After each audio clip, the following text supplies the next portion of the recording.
I make about £2,500 a month, working just 18 hours a week, and you can too.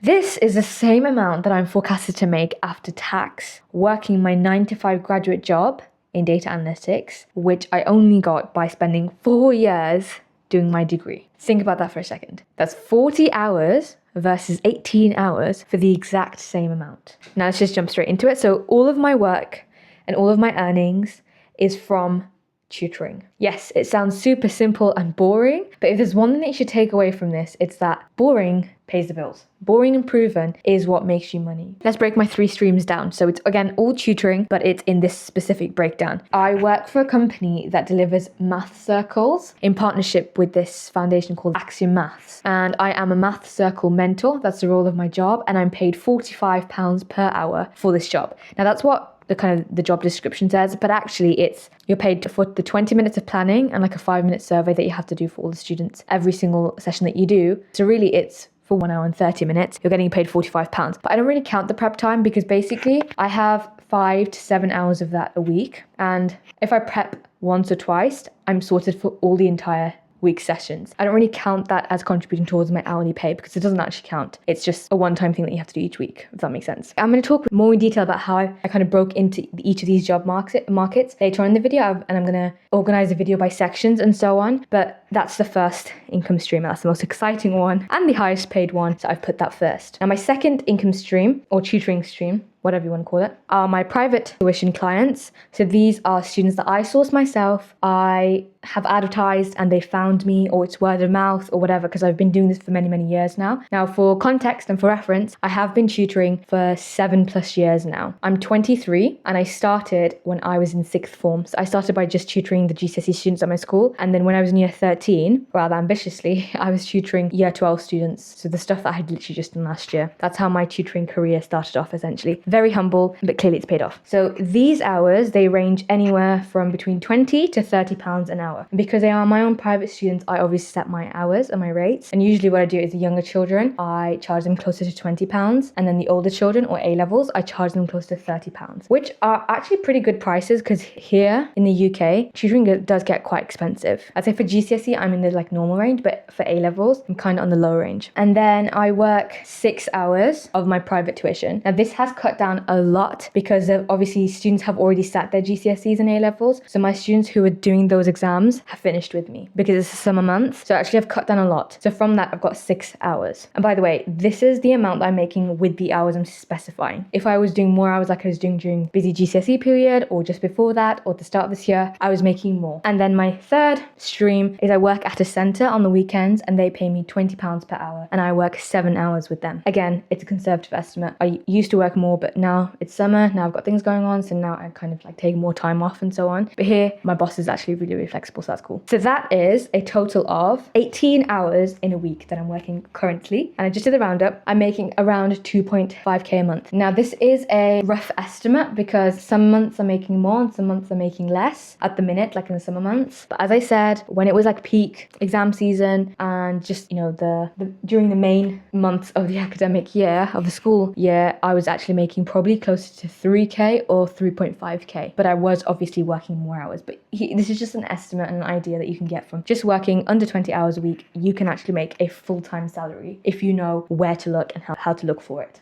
It's actually so difficult to breathe in this, but if anyone didn't know, I'm actually on the run from the government, so I actually cannot reveal my face. That's why I keep it hidden. I'm going to start by talking about my experience, how I got into tutoring, because I actually started with nothing and nobody really showed me the way. So I'm going to go at the very, very start. So I just knew that I wanted to make money. And it wasn't even I wanted to make lots and lots of money. I just wanted a little bit of pocket money because I don't really get any pocket money from my family. And 16-year-old me had things that she wanted to buy. And so I was like, how do I actually make myself a little bit of cash? And I kind of really got into investing and all that sort of thing. But obviously I had no money. And a lot of these things, you just need money to then make you more money, like investing. I even looked into like drop shipping and selling and stuff like that, but I didn't have money to invest in a bunch of a product and then sell it, and so on and so forth. I remember I was very inspired when I read Rich Dad Poor Dad when I was in year 10, I think, which was 14. So like even a few years before I was 16, I was still thinking about, oh, how do I do it? How do I do it? And then when I turned 16, obviously I did my GCSEs, I passed them, I got good grades, and then I thought, okay, I can start tutoring. But I still didn't really know how to break into the market, because your first ever session for pretty much anything career-wise where you're expecting somebody to give you something for it, like you're like, I'm going to provide you this value, you're going to give me this in exchange, whether it's money, whether it's something else. It is really hard. I'm gonna have to open the window. Your first time that you break into a market, it's really, really difficult, and it's the hardest out of anything else, because once you've gotten started, then you can prove that it's worth it or you're worth it. But before that, people are just trusting you. But I didn't say that I'd already done any tutoring before. I just said I had experience like explaining things as you would and I said that obviously I had good grades, so I used that as my qualification for teaching. And I remember that I wasn't very successful, and so I kind of left it. I was like, okay, fine, this is just not going to work right now. And then when I got into sixth form, I went to a new sixth form, by the way, because my old school didn't have a sixth form, and I got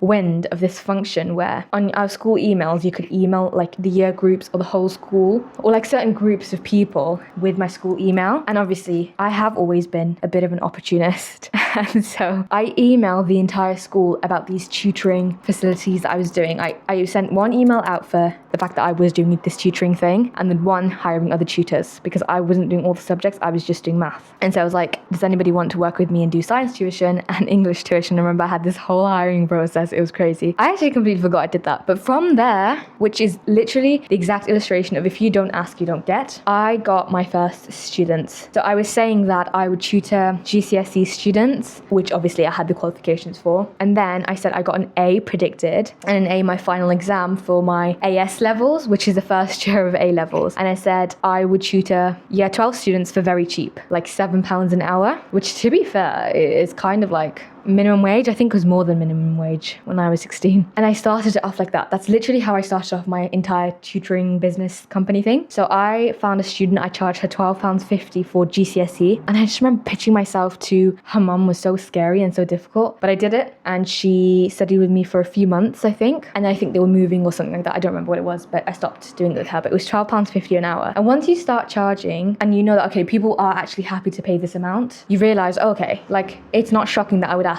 for money for the value that I'm giving. Like it sort of fixes a price to that. And from there started an entire career of so many different tuition centers and tuition places and online tuition and this tuition, that tuition. And that's literally single-handedly how I managed to pay off my entire uni fees. The key thing here is that I started off and I broke into this market by using like a really silly function like whole school email. And I remember we used to get into trouble for sending whole school emails because it would start this huge thread that was never ending, and people would be getting constant notifications and they would complain. The students would complain. And I thought, you know what? Like that's how I first caught wind of this. I was like, I'm going to use that and try and get my tutoring services out. And it worked. So if anybody else has this function at their school, I would 100% recommend that you use it. Even if it's like kind of not allowed, but no one's explicitly said it to you, just do it, because now people know, and now people know your email. They're like, okay, this person does tuition services. Send out a really lovely, polite email giving your qualifications, credentials, and a very low rate, because when you're starting out in something, you have to put a low rate. Even if you think you're worth more than that or you're giving more value than that, you should be ready to give sessions for almost free and very low money. Like I would give my first session for free, and then I'd ask for like £7 or £5 or whatever it was. Anyway, yeah. And then I worked for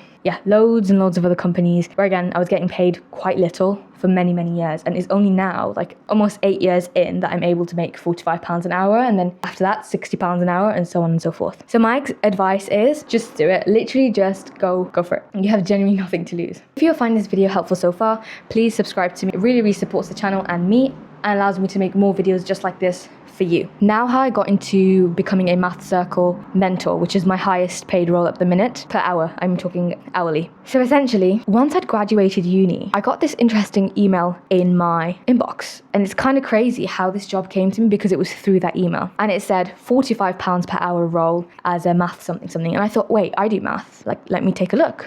So I opened it, I take a look, and I was like, hang on, this sounds amazing, because the Math Circle mentor role, what it is you're acting as a mentor to a group of children from any of the years, year 7 to 11. And these are students that are very good at math, and they scored very well in their SATs. And so they've been kind of specially selected by their schools to participate in this program where they're being trained like mini mathematicians so that they would go on and further study math when they're older. And that's the initiative of this program, which I 100% believe in. So I saw this in the email, I saw the good rate, I saw everything. Obviously the good rate was a large convincing factor, but I was like, you know what, the good rate and all of this stuff, and the students don't pay anything because it's a charity organization that does this. And I thought, wow, this is amazing. This is where it's at, and this is where I'm trying to be. So I was like, okay, I'm gonna apply for everything. And I started my form, but at that time, it was October 2025, I think, and I didn't have the details needed at that moment, and I was out. So I was like, when I get back home, I'm going to do it. Well, I got busy, life got busy, and I completely forgot all about that. And the next time I remembered, I was like, oh, I've completely forgot to fill in that form. And I came back, and the deadline had passed.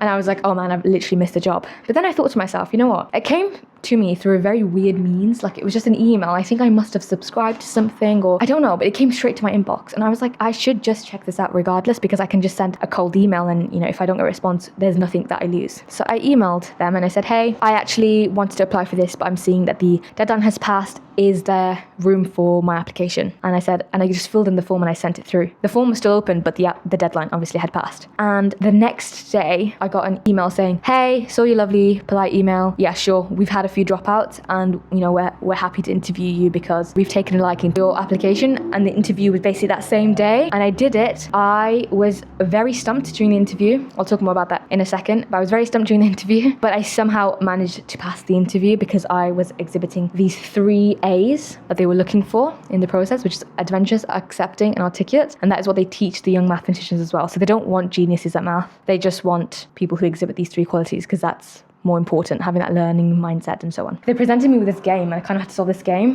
but I just was not on my A game that day, and it just was not making any sense. Like, I was like, it's there, I can feel it, but I just couldn't figure out the solution in the time that they'd given me. And he was just like, oh, it's fine, don't worry. And I got into that job. And here I am now. I did the onboarding and everything. I started in January, and here I am now, 6 months and 2 terms later. And I love that job. Like, genuinely, it's so fun. It's so fulfilling as well, because I know I'm doing it for a good cause. And I know, I mean, I like math, right? And they teach math in a super fun way. And I really, really enjoy it. I would recommend it to anybody who's like thinking, hey, I want a £45 per hour job. But you also kind of have to have some math background. Like, my degree is one thing that helped me get into that, I would say. But I know students who are not doing a math degree and they're doing something on the degree, and it's just literally the expertise that gets them in terms of they just really enjoy math and they're good at puzzles and that kind of thing. But yeah, so you have to be like a mathy for that. I'll link the job in the description for you. And there's some practical tips about passing that is just be confident in whatever you're doing, and always be adventurous, articulate, and accepting. Like, don't think, oh, it's the end of the world just because I don't know the answer to the question. That's not what they're looking for. They are looking for how you respond when you're unsure, which should just be you're open to finding out more and, you know, being adventurous. And also accepting that you don't know everything and you won't know everything, and that's okay. When they actually give you the prep work and the sessions and everything, they don't expect you to know anything from scratch. They literally give you every single piece of material that you're expected to deliver to the students, and you just need to prepare from that. So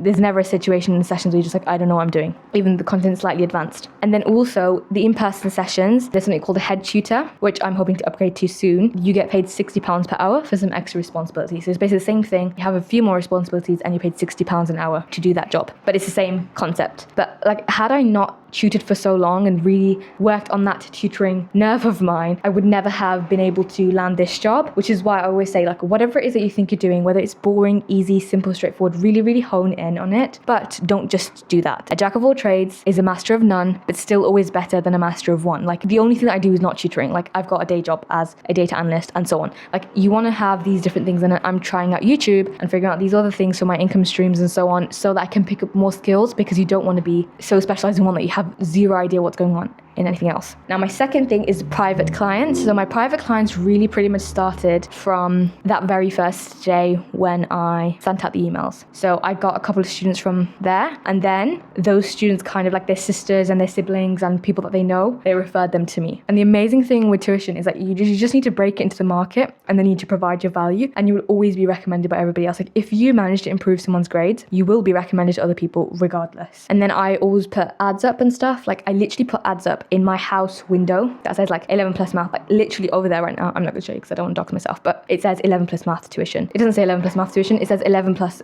booster tuition. And then sometimes I have like math and English help here at this place with a qualified tutor, whatever. I just have it stuck up in the window, and I get so many calls from that. Like I've probably made 5,000 to 10,000 just off of people calling from my window, because I do in group sessions, and group sessions are more lucrative. Obviously you have to take it seriously. Like you cannot just like, oh yeah, the money's gonna come piling in, I don't have to do any work. Yes you do. You have to do a lot of work, you have to do a lot of prepping, you have to do a lot of thinking and how you're going to organize the situation with the kids. But I literally got these tables, 2 of these, because I had loads of students coming at some point. But I just stopped putting energy into that. Advertising, I would go out, I'd put leaflets and things like that, and then also I'd put it on my WhatsApp so people know, okay, she's doing tuition. I have like discounted tuition rates and stuff for certain holiday months. I'd have more bookings, that kind of thing. But at some point here I would have like 7 to 10 students, and obviously if they're all just paying £10, some of them paying like £8 and some of them paying like £12 and so on, I do keep it quite cheap because my neighborhood is not a very affluent neighborhood, so I don't want to like rip anyone off. And of course it is a group session, so there's room for the prices to be able to put one discounted. But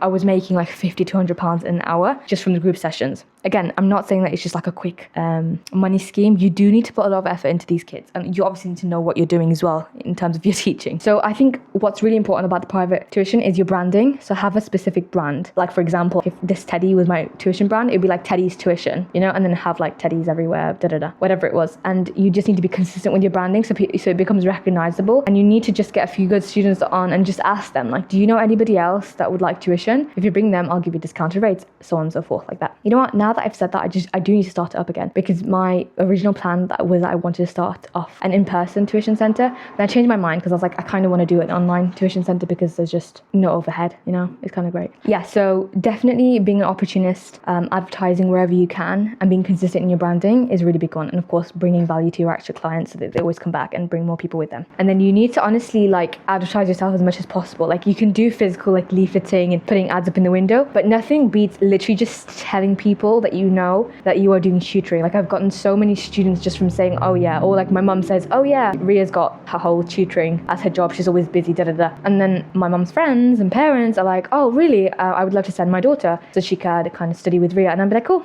yeah, and I take them on if I had time. And then of course price low at the start, and then you can increase the price as you go along. And then my third one, okay, the tuition centers one is actually the easiest one to do, because you just need to go like, my camera did indeed die in the middle, and I've got fans and windows open because I'm absolutely boiling and steaming up, but I just need to finish this off. So I was saying, for my third and final stream, it's the working at a center, and this one's really, really straightforward.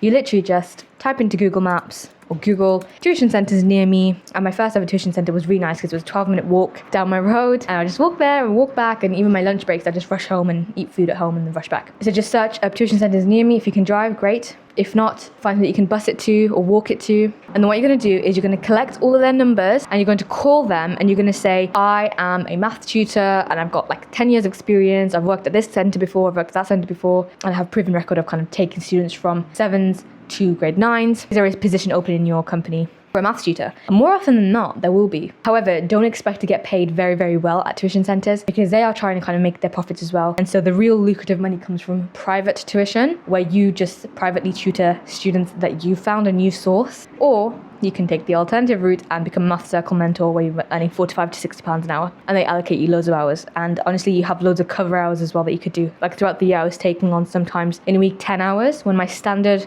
number of hours each week with that company is 5 hours only. So I was like taking 5 hours more and so on, just depending on how busy I was and how much I was willing to work. Okay, yeah, so that is exactly how I make basically a full-time wage, but just on less than half of the hours worked, and how you can too. Like it's just really, really not hard. What you need to do is you need to put your mind to it and get started today. And once you do that, you're going to see the benefits in a year's time, in 2 years' time. You can literally be chilling. I'm doing this basically as a student. Anybody can do this. Okay, well, if you enjoyed this video and you found it helpful and you really learned a few things from it, please subscribe to the channel and give this video a like as well, so I know that this is kind of content that people are enjoying. Leave a comment down below, and if you have any beneficial tips to add, things that you're like, oh, I didn't even realize that was a thing, feel free to share those as well. And if you want to see what exactly I do with the money that I earn in terms of budgeting and investing and blah, blah, blah, all of that stuff, I have a video here that you can watch and it will tell you all about that good stuff. Enjoy. Also, if there's enough interest, I don't even mind like jumping on a call. Just let me know in the comments. Arranging a call where I just sit one-to-one with you and just kind of plan with you how you're going to start up your tutoring. Because I think a lot of students are very stuck and confused, but I could look at each person's individual situation and then tell you what to do from there.